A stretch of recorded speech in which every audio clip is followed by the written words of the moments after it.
Hoje eu queria falar um pouquinho sobre as coisas espirituais. Por que eu quero falar sobre isso? Porque eu vivo isso, porque eu tenho experiências com isso. E eu queria te passar, sabe por quê? Eu preciso passar isso para você? Porque nós que somos cristãos, nós somos chamados a vivermos pela fé. Nós somos chamados a acreditarmos no sobrenatural de Deus. Ainda que você me diga, não, eu só acredito no que está na Bíblia. Mas você sabia que a Bíblia, ela dá respaldo para as coisas sobrenaturais? Sim. Olha só o que diz 1 Coríntios, capítulo 2, versículo 14 e 16. Ora, o homem natural não compreende as coisas do Espírito de Deus. O que são essas coisas do Espírito de Deus? São as coisas espirituais, são as coisas sobrenaturais. O que é sobrenatural? Sobrenatural é aquilo que está além do natural, é aquilo que está além do ordinário, é aquilo que não é comum acontecer. Isso que é o sobrenatural. Então, nós que somos cristãos, que cremos no sobrenatural, nós vamos ter uma visão espiritual diferente da visão do homem natural. E aonde que nós vamos ver o sobrenatural? Em absolutamente tudo. Eu vou citar aqui alguns exemplos para você. Nós que cremos no sobrenatural, nós cremos na cura. Porque quando o Senhor Jesus realizou o ministério dele aqui na terra, foi um ministério eminentemente de cura.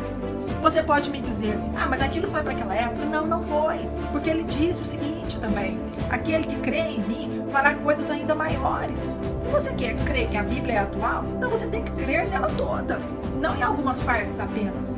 Se você é uma pessoa espiritual, você vai crer em curas. Eu creio em curas sobrenaturais. Ainda que elas não aconteçam de imediato, eu tenho a minha visão pela fé. Eu não ando pelo que eu vejo agora, mas eu consigo enxergar lá na frente. Você tem um chamado para isso, para crer no sobrenatural. Aonde mais eu vejo sobrenatural? Na música. Eu acredito que música cria um ambiente.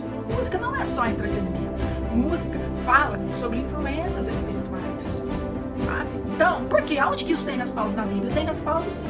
Que quando Davi tocava a harpa lá para Saul, se você ler, o espírito do mal fugia. Então isso mostra, isso confirma que músicas criam sim ambientes espirituais. Aonde mais eu vejo? Às vezes quando eu chego em um ambiente e eu sinto que aquele ambiente tem algo ruim, é porque certamente pessoas têm feito coisas erradas lá. E pessoas às vezes são influenciadas pelo inimigo. Mas quando uma pessoa cristã chega nesse ambiente, essa pessoa carrega com ela o Espírito de Deus. Nós cristãos carregamos o Espírito Santo conosco. Espírito Santo. Então você tem o poder de influenciar, de criar ambientes. Olha só, as festas são celebrações que devem ser dedicadas ao Senhor. Porque a palavra fala, quer comais, quer bebais, fazei tudo para a glória de Deus. E assim várias práticas.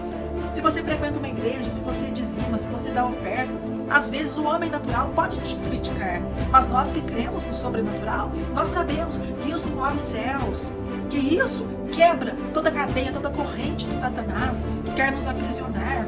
Então tudo fala sobre influência espiritual. Olha que coisa interessante, isso é muito interessante. Portas também, portas abertas, portas fechadas. Quando o Senhor fecha uma porta para nós que somos espirituais, nós entendemos isso como um livramento. Mas o homem natural, ele pode ver isso como derrota, mas nós que somos espirituais, nós vimos isso como um livramento. Então hoje esse vídeo é tão somente para te convidar, para que você comece a ver as coisas com um olhar espiritual. Porque se você é espiritual, 1 Coríntios, capítulo 2, versículo 14 e 16, vai se aplicar a você, vai se aplicar à sua vida. Guarde bem isso. O homem natural não compreende as coisas do Espírito de Deus. Mas se você é espiritual, você precisa começar a compreender, começar a mudar a sua visão e ter uma visão espiritual sobre tudo. Porque o Espírito Santo de Deus está em você. E vai mudar a sua visão. Você não vai ver como um homem natural, vai ver como um homem espiritual, que tem o Espírito Santo de Deus, tá bom? É isso que eu tinha pra você hoje. Se você gostou, compartilhe e republique. Continue me seguindo em todas as redes sociais. Um grande abraço, Jesus te abençoe.